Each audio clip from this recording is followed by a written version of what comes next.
stöhnt sogar die Frau Braun. Dort ist es heiß wie in einer Sauna.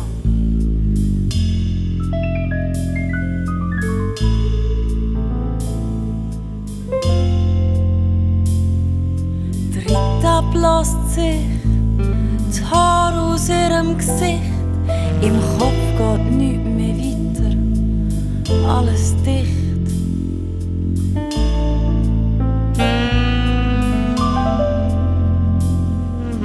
Alle stützen müde den Kopf auf dem Tisch und alle hoffen stumm, dass heute Zeit dafür ist.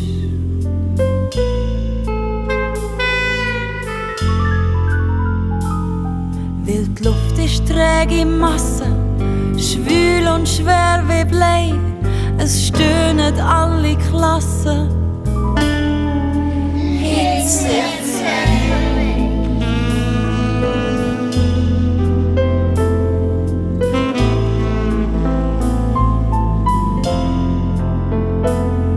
Der Schulleiter, der Stingel, ja, der sitzt bestimmt in seinem kühlen Zimmer und bei uns, da nimmt die Hitze, ja die Hitze, immer zu und immer zu. Die Frau Braun läuft auch schon barfuß, unter dem Pult stehen ihre Schuhe.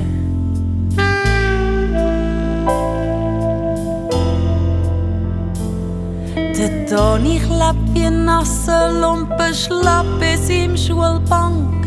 Der Michi, der zieht die Turnschuhe ab.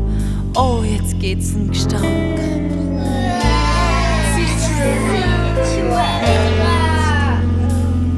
Weil die Luft ist träge Masse, schwül und schwer wie Blei. Es stöhnen alle Klassen.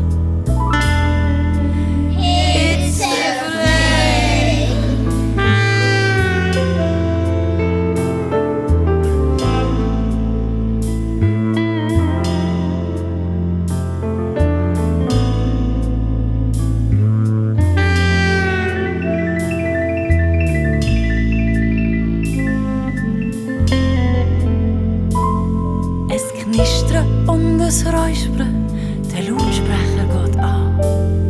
Durch die Klasse da geht ein Ruck, der Schulleiter ist dran. Liebe Schülerinnen und Schüler, ich habe gerade das Schulthermometer abgelesen.